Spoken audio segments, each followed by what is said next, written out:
wala na. Ay, Jimmy. Okay, kasi may nabanggit kayo kanina yung pinalabas na pulburon. Yung pulburon na umihitit na pulburon.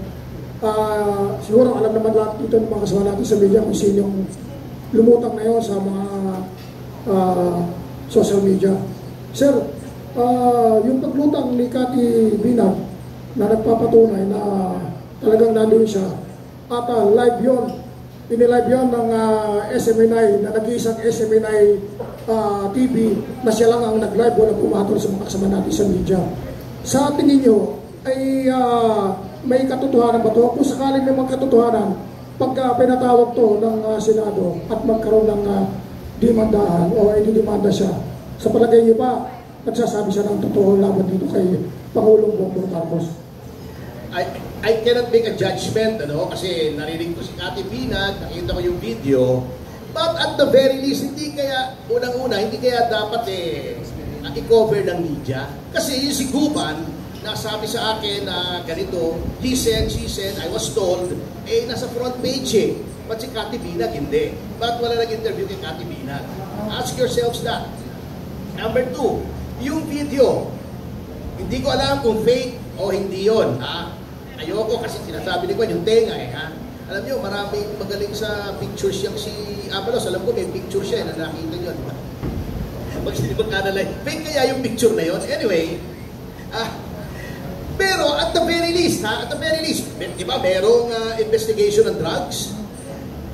Imbestigahan niyo yung video, imbestigahan niyo si Cathy Binag. Bakit?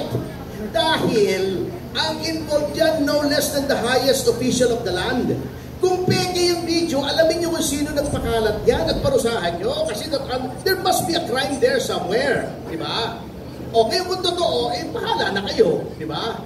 Pero alamin niyo kung totoo hindi. Pag hindi totoo, may panahon din yung nagkalat. O si Cathy Binag, hindi ko alam kung totoo hindi. Pag nagsisinungaling siya, edi may crime. O, sinong nasa likod niya? Bakit niya ina-undermine yung presidente? Kung totoo naman, bahala na sila. Pero at least there must be an investigation. Bakit kung ano-ano iniimbestigahan? Bihira naman buhay ito. Ayun si Cathy Binag, eyewitness. Ayun yung video, i-analyze nyo. Kasi ang daming-daming experts. Ako nagtataka lang, ito, hindi ko sinasabing totoo yung video. Sa dami-dami, may DICT tayo, di ba? May mga experts tayo, may mga forensics tayo, NBI, PNP, Crime Lab, di ba? Sa dami-dami ng experts natin sa digital technology, bakit wala mag-analyze? Sabihin nila, fake ito dahil because of these things. Bakit ang lahat ng analysis, genuine to because, ba't ang pangontra ng gobyerno rin, tenga? Sinabi ni Maharlika, in-analyze daw sa Amerika, tama. Meron live, nakita niyo ba yung live na video? Meron ako. Pinasok niya real time sa deepware, di ba, na app to determine deepfakes. Sinabi, authentic daw. Anong pangontra ng gobyerno ron? Iba yung tenga. May DICT ka. Lahat ng facilities, nasa iyo. Lahat ng malalaking computer, nasa iyo. Ba't hindi mo i-analyze? Fake ito, dito ito nanggaling, i-trace nyo kung saan nanggaling, arrestin yung taong gumawa nun. Bakit hindi nila ginagawa? Hindi maintindihan Talagang sometimes, this government does things for no reason at all. Thank you, Tony. May mapatayang katanungan, Jimmy, may follow-up question ka? BBM resigned. Idol. Sa Davao. Joanna, meron ba?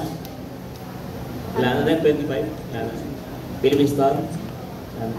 Okay, natuwan siya sa our forum. Pwede na kayong sumunod sa Congress. Baka nandun na si Casilio, puntahan nyo na. Baka na sa Congress na. Papunta na. Pero kain muna kayo, baka mag-vigil kayo. Kain na tayo. Otopson.